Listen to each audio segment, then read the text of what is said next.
Maybe he was the originator of the phrase, take the top off the defense. It could have been Paul Warfield, because we see here, Coach, he is just going to run away from people, and they're lucky to even get in the screen or get a finger on him.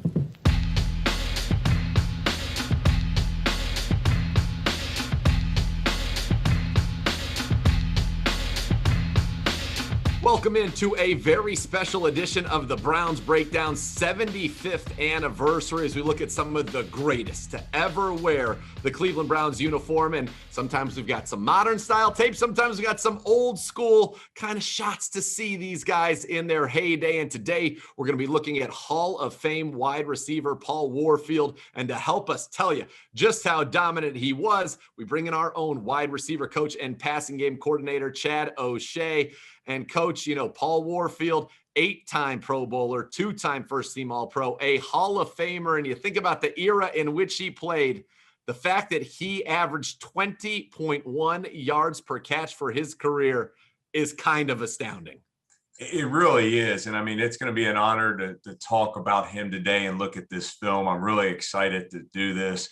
And it's somebody that I definitely could see being very productive in our offense right now as we have it. Absolutely. And let's start with the number one trait that he had was speed. He seems to me, maybe he was the originator of the phrase, take the top off the defense. It could have been Paul Warfield, because we see here, Coach, he is just going to run away from people, and they're lucky to even get in the screen or get a finger on him. Yeah, it all starts with the ability to threaten the defense vertically. And this is the one thing that you can't coach, obviously, is speed. And it's the one thing that just jumps out at you watching this tape, is his ability just to get in the defense and have this tremendous skill set to just get down the field and make plays. And, you know, with vertical passing, that's something you thought of back in the day, but you see here his ability to take it and run with it. And we'll get more into his after the catch stuff. But when you can get 5 yards behind the defense consistently, like we're seeing in these highlights, I imagine as a play caller, a play designer, that makes things pretty easy. It does it. And one of the things when we evaluate wide receivers is we evaluate, obviously, their ability to separate and catch the ball. But one of the things that we really look closely at is their run after catch. What does he do when the ball is thrown in his hands, and what does he do afterwards? And, you know, I know his background at Ohio State playing running back, and you can see the number 42 right there. It almost reminds you of a running back when he has the ball in his hands. So what a unique ability, somebody that can really threaten the defense vertically with his speed, but also can have the ability to make players miss in space and be a great run after catch player. Yeah, and let's take a look at some of those after the catch highlights, because, you know, the first thing I thought of when I saw some of these jump cuts, he looks like LaShawn Shady McCoy out there. And this is going on a long time ago, back in the late 60s, early 70s. I mean, definitely ahead of his time here. Yeah, this is great stuff. I mean, you can see him right here, the ability, again, to make a defender miss in space. Not only does he have the speed, but he has the short area quickness. It's like a dual threat when he's going up against some of these defenders. I mean, this is pretty awesome to watch him.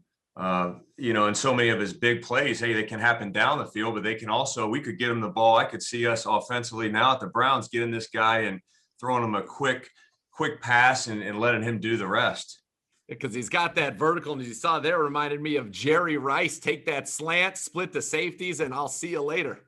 I don't know. I'm looking at his ball security right there. I know I would have to get on him about that. He looks like he's carrying like a loaf of bread, but I guess he's a Hall of Fame player that's as accomplished as he is. So I'm not going to be the one to criticize the ball security. There is something interesting about this, because we're going to do some Jim Brown later on, and he also would carry it out there in one hand. And maybe that was just more of the old school style of it. Just get your palm on it and go out there and make people look foolish, because he's got the making people look foolish part down pat. Yeah, and I think that, like, when you talk about ball, you can see him right there. The ball's all away from his body, and we would obviously coach not to do that. But this guy's so elusive in space and they're having such a hard time getting him on the ground that it's really a non-factor for him, because they're not even able to touch him, much less the ball. Absolutely. And you mentioned earlier, for a wide receiver, when you're evaluating him, separation. Now, we've seen some of that on the vertical routes, but we'll take a look. And as I said earlier, when you watch Paul Warfield, it's not very often that you see a defender even have a chance to make a play on the ball. And if they do, a lot of times it's because of a throw that wasn't quite there. But when you can get down and create 3-5 yards of separation, you're giving your quarterback, especially when you're running by two guys, your quarterback a nice window to throw the football. Yeah, and we always look at separation kind of in three areas. Hey, at the line of scrimmage, at the top of the route or down the field. And I would love to see him versus press coverage in modern football right now. I think he would be outstanding because of his short area quickness and obviously his speed. I think that he would be outstanding releasing at the line of scrimmage versus press.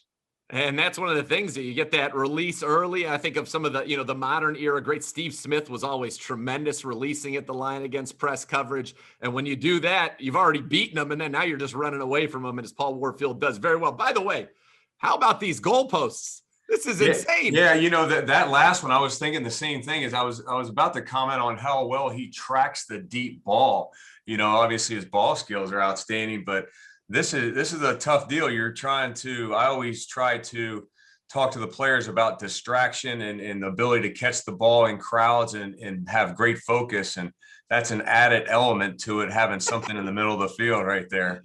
I would imagine for you as a play caller in this league, that would make things a little more interesting in the red zone when you've got two immovable objects that would either put a wallop on your guy or on the defender, depending. Yeah, I'm going to say advantage offense on that. Yeah, get a natural pick out there and be able to create a little bit of space. Now, it's funny. It's like you're reading our mind. You mentioned tracking the ball. Well, that's the next set of clips we're going to have for you. Him tracking the ball on the vertical, some perfect throws, some not so perfect throws, and using his body to be able to create space between the defender and the football and make some big catches.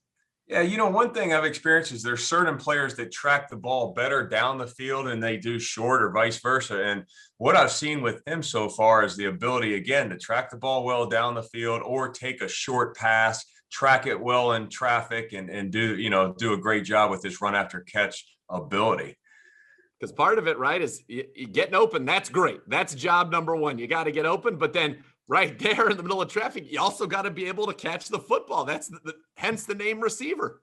That's exactly. And I think that talks about the traits of the players when you look at it. I mean, some of this is the courage and toughness to be able to make a contested catch when you know what the outcome's going to be, that you're going to be hit or you're going to have somebody near you. I think that says a lot about the player and the traits of that person. I like that particular play right there. He was open by about 10 yards. The ball's underthrown, and he just kind of slows himself down a little bit so that he can maintain the angle. Yeah, this is a technique that we talk a lot about, and we actually actively coach on the field as much as we can. We call it stacking the defender on the deep ball. So you can see him right here. He's placing himself, and this is a very instinctive thing to do. He places himself in position to protect the throw. And what I mean by that is either he's going to catch it or the defender's going to run right through him. And today that would be a pass interference call right there at the 1 yard line. So that's something we really teach, but it's something that certain guys are more instinctive doing than others. Yeah, and Paul Warfield, clearly instinctive. We've seen a couple contested catch situations. There aren't many. He's usually running away from, but when there are, he's making those plays, which moves us to his catching it. And you talked about it. It's not just the ability to track it, as you see right there, again, down the field with two guys. But one thing that jumped out to me is when we see him catch the ball with his chest towards the quarterback. Old school body catching, lets it get right into the 4-2, wraps it up, and then he's going. Yeah, and I'll say this about body catching. At the end of the day, your job's to catch the ball. So if the ball's not on the ground, and there's another great example of stacking the defender. Those are two great examples. But if the ball's not on the ground, right, the body and catching's not an issue. So, I mean, he's shown the ability to catch and make difficult catches, to make catches in traffic.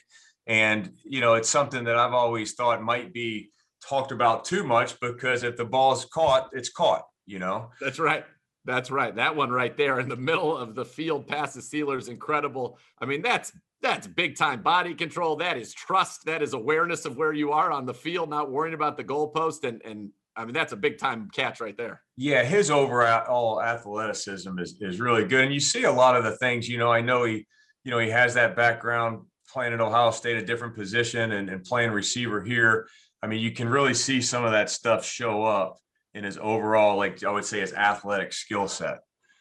And then we talk about route running. And one of the things when you come to route running, there are technicians, and we don't get the pure all 22 to be able to see it. But what you will see, what stood out to me watching this guy's vertical speed allows him to press defenders. And then when he breaks it on the slant, forget it. He's open every time. Yeah, it is interesting having this angle and this footage the way it's shown, because you don't see a lot of the route stems and all that. But what I can guarantee you, based on his separation, is he's doing an outstanding job of being a great route runner at the top of the route. But the thing that gives him the ability to do that is, we say everything is off the go route. Everything is off the speed in which you threaten the defender on all your route stems. So his ability to threaten the defense right away with his speed is going to allow him to have some natural separation at the top of these routes. But you can see, as athletic as he is, like right here's a great look at it. He drops his weight, his ability to change direction, separation, have great body control just jumps out at you on this tape. He is certainly one of the guys you watch this and you say, man, this translates, right? There's no doubt that his skill set would translate and probably thrive in today's NFL, knowing how limited DBs are with their ability to get their hands on guys. Yeah, I mean, I could envision him with us next year I'm thinking of ways we can line him up. It's amazing how, as a coach, you watch this film and you watch a great player like this, a Hall of Fame player, and you start thinking as a coach, how can we use him on our offense? And I would say he would be a multiple position player for us. And what I mean by that is I could see him aligning at different positions, whether it's an X receiver using his speed to get behind the defense, or whether we put him in the slot and we use his run after catch ability and get him on a short pass and let him be a productive player with the ball in his hands. I would line him up in the backfield and do some things with him. So, I mean, my mind's going crazy right now on how Coach Stefanski and Coach Van Pelt, we would sit down. We would definitely have a lot of things for him to do. This has been great to watch this tape, just because, again, I'm envisioning how we would place him in our offense and help us win some games next year. I wish he had some eligibility. Bring him on back. Now, the only thing we don't know about, to play in your offense, there's only one skill that we haven't yet seen on this tape. Can he throw the football, right, Coach? Yeah, and I'm going to say, based off of how athletic he is, I bet he can throw the football. Now, I really believe this. We got a couple guys in our room that throw the ball as well as any receiver that I've been around. So it'll be competitive, but as athletic as he's shown on some of his other stuffs, I bet he can throw it. I know this, he can catch it, he can run it, and he can do about everything else you want out there as a player. That's for sure.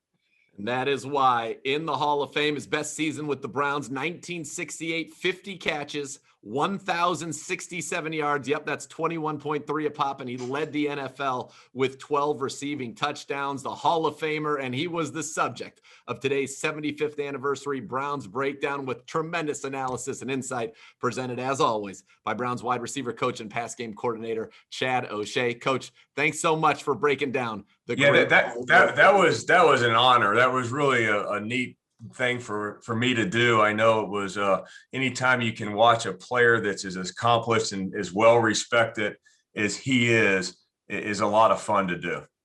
Well, we certainly had fun and we got smarter. Thanks so much for the time, and thank you for tuning in to another edition of the Browns Breakdown.